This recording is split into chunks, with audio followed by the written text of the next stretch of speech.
আস্তে আস্তে মেইন দরজা খুলে চুপি চুপি বাসার ভেতরে প্রবেশ করলো লায়লা। বাসার চারিপাশে তাকিয়ে সোজা বাসার ভেতরে চলে গেল। বেডরুমের সামনে এসে মনে মনে বলল, আমি ভালো করে জানি ইভা বাসায় নেই, 10 মিনিটের মধ্যে বাসায় চলে আসবে, এক্ষুনি মুখ্যম সুযোগ। ভাবতে ভাবতে বেডরুমের ভেতরে প্রবেশ করলো। বিছানার উপর বসে বই পড়ছিল সিয়াম। লায়লা সামনে এসে দাঁড়িয়ে বুকের কাপড় খুলতেই সিয়াম রহস্যময় একটা হাসি দিয়ে বিছানা থেকে নামতেই লায়লা অবাক হয়ে গেল। সিয়াম লায়লার মুখোমুখি দাঁড়িয়ে বলল, কি করবে? শরীরের সব কাপড় খুলে চিৎকার দিয়ে লোকজন ডাকবে? এই প্ল্যান করে এসেছো তাই না? ওই দেখো সিসিটিভি, আমার সাথে খেলতে এসো না, প্রতিবারই হেরে যাবে। বলি সিয়াম রুম থেকে বের হয়ে গেল। লায়লার আগে ফোঁসফোঁস করতে করতে বলল, আমি তোর সাথেই খেলবো, আমার টার্গেট তুই। সরি, আমি একটু পাশের বাসার ভাবির কাছে গেছিলাম। তুমি কখন এসেছো? এত সরি বলার কিছু নেই, এই তো একটু আগে এসেছি। বড় ভাবি এসেছে, তার সাথে কথা বলছিলাম। কি বলো, ভাবি এসেছে? হ্যাঁ ভাবি এসেছে। তো তুমি ভয় পাচ্ছ কেন? ভয় পাওয়ার কারণটা তো তোমার অজানা নয়। আম্মা বলেছিল ভাবির সাথে যেন একটু কম কথা বলি। আম্মু কি বলেছিল সেটা ভুলে যাও। আমি বলছি ভাবির সাথে তুমি একটা ভালো সম্পর্ক গড়ে তোলো। এমন সময় লায়লা এসে পাশে দাঁড়িয়ে বলল, আমি তো তোমার স্ত্রীর সাথে ভালো সম্পর্ক বজায় রাখতে চাই, কিন্তু তোমার স্ত্রী তো আমার বাসায় যায় না, নাকি তুমি নিষেধ করো? সিয়াম কোনো কথা না বলে বাসা থেকে বের হয়ে গেল। ভাবি আসুন বেডরুমের ভেতরে বসি। লায়লা মনে মনে বলল, এটাই তো সুযোগ। সিয়াম তুই দাবার চালটা ভুল দিলি, এবার আমি কি করি দেখ। কি ভাবছেন ভাবি? চলুন। ইভা এই বাড়িতে তোমার স্থানে বউ হয়ে আসার কথা ছিল আমার বোন নীলার, কিন্তু ভাগ্যের নির্মম পরিহাসের কারণে তুমি আজ এ বাড়ির বউ। আপনি এসব কি বলছেন? আমি তো কিছুই বুঝতে পারছি না। আমার সরল সোজা বোনটাকে ভালোবাসার প্রলোভন দেখিয়ে তোমার স্বামী সিয়াম আত্মহত্যা করতে বাধ্য করেছে। না, এটা আমি বিশ্বাস করি না। তুমি সত্যটা জানবে বলেই তোমার সাথে আমাকে খুব কম মিশতে দিত, কিন্তু আজ আমি তোমাকে সত্যটা বলবো। সিয়াম আমার আদরের বোনকে হত্যা করেছে। ভাবি আপনি এসব কি বলছেন? আমি কি বলছি শুনবে তাহলে? শোনো। ইয়াই এসব কি করছেন? আপনি আমার ওন্না ধরে টান দিচ্ছেন কেন? ইশারা কেন বোঝো না? তোমাকে যে আমি ভালোবাসি সেটা কি মুখে বলতে হবে? দেখুন আমার বয়স অল্প, আমি এ সমস্ত বুঝি না। আমার সাথে আপনি এমনটা করবেন না। আহা, অল্প বয়সে প্রেম না করলে প্রেম কি বুড়ো বয়সে করবে? প্রেমের মজা তো অল্প বয়সে। দেখুন আমার এসব ভয় করে, কোনো ভয় নেই, আমি আছি। আমি তোমাকে অনেক ভালোবাসবো, আমি তোমাকে বিয়ে করব, আমি তোমাকে নিয়ে সুখের সংসার করব। না, আপা জানলে মারবে। দূর বোকা, মারবে কেন? তোমরা দুই বোন আমাদের দুই ভাইয়ের বউ হবে, এর চেয়ে আর আনন্দের কথা কি আছে? এসো কাছে এসো। এরপর সিয়াম আমার বোন নীলার সর্বনাশ করে। আমি বিশ্বাস করি না, সিয়াম এরকম হতে পারে না। তুমি তো দেখছি বাংলা সিনেমার ডায়লগ দিচ্ছ। তোমার স্বামী বিয়ের আগে তোমার সাথে প্রেম করেছে, কেন একদিনও কি হোটেলে নিয়ে যায়নি? না, সিয়াম কোনোদিন বাজে ইঙ্গিতে ও আমার দিকে তাকায়নি, কিন্তু আমার বোনের দিকে তাকিয়েছে। আমার বোনের সর্বনাশ করেছে।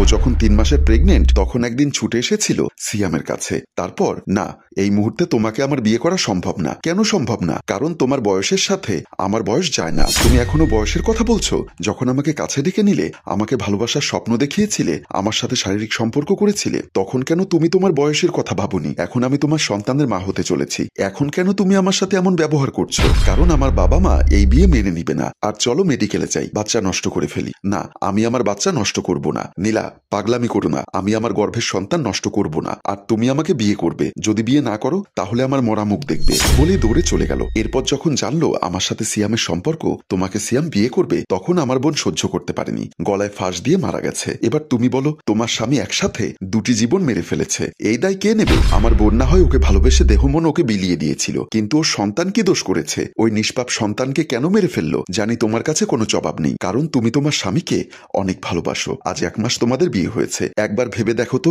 কেন এই 1 মাস তোমার সাথে আমার বেশি মেলামেশা করতে দেয়নি? আমি চলে যাচ্ছি, একবার ভেবে দেখো। বলেই লায়লা বাসা থেকে বের হয়ে গেল। ইভার মাথায় কিছুই ধরছে না, সারা পৃথিবী যেন তার কাছে ঘুরপাক খাচ্ছে, বুক ফেটে কান্না আসছে। ইভা মনে মনে ভাবছে, যাকে এতটা ভালোবাসলাম সে আমার সাথে প্রতারণা করলো, একটা মেয়ের জীবন নষ্ট করে তাকে আত্মহত্যা করতে বাধ্য করলো। ভাবতে ভাবতে দৌড়ে বেডরুমের দিকে চলে গেল। 2 ঘন্টা পর একটা ফাইল হাতে সিয়াম বেডরুমের ভেতরে প্রবেশ করতেই উত্তেজিত হয়ে দাঁড়িয়ে বলল, ওখানে দাঁড়াও, আমার প্রশ্নের জবাব দিয়ে তারপর বেডরুমের ভেতরে প্রবেশ করবে। কি ব্যাপার, হঠাৎ কেন উত্তেজিত হয়ে গেলে? কি হয়েছে? তুমি আমাকে কেন বিয়ে করলে? কেন আমার জীবনটা নষ্ট করলে? এরপর হয়তো বলবে আমি নীলাকে কেন হত্যা করলাম। হ্যাঁ, আমি জানতে চাই নীলার গর্ভে তোমার সন্তান ছিল, মা সন্তানকে কেন হত্যা করলে? আমি জানি ভাবি বাসায় আসবে, আজ না হয় কাল তোমার কান ভারী করবে, সেজন্য আমি মেডিকেলে গেছিলাম নীলার ময়না তদন্তের রিপোর্টটা নিয়ে আসতে। তুমি রিপোর্টটা পড়ে দেখো, বিস্তারিত সব এই রিপোর্টে লেখা আছে। আমি বিশ্বাস করি না। তাহলে তুমি আমার ভাবির বানিয়ে কথাগুলো বিশ্বাস করলে, তাই তো?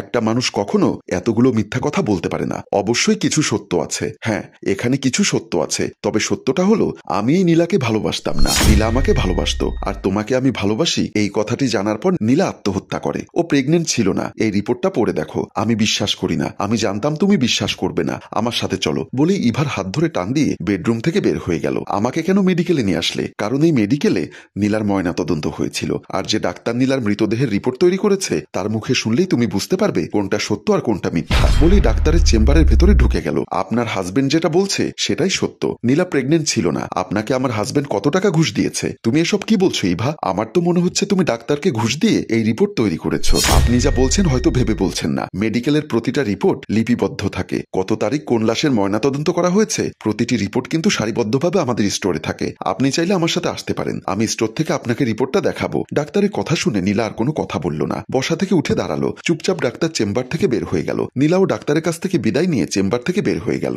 মিনহাজউদ্দিন দরজা খুলতেই সামনে দাঁড়ানো সিয়াম ও ইভাকে দেখে হাসি মুখে বলল, কি ব্যাপার, তোমরা হঠাৎ আমার বাসায় আসলে? আপনাকে আর ভাবিকে একটু দেখতে এসেছি ভাইয়া। এখানে কি দাঁড় করিয়ে রাখবেন নাকি বাসার ভেতরে আসতে বলবেন? এসো এসো, বাসার ভেতরে এসো। সিয়াম ও ইভা বাসার ভেতরে প্রবেশ করলো। লায়লা দেখো কারা এসেছে। ভাইজান, ভাবিকে ডাকতে হবে না, আমি একটু গিয়ে ভাবির সাথে সাক্ষাৎ করে আসি। আচ্ছা ঠিক আছে, যাও। ইভা বাসার ভেতরে প্রবেশ করলো। সিয়াম, এবার বলতো, হঠাৎ কিছু না বলে তোরা আমার বাসায় আসলি? বসো আর অপেক্ষা করো, একটু পরেই সবকিছু জানতে পারবে।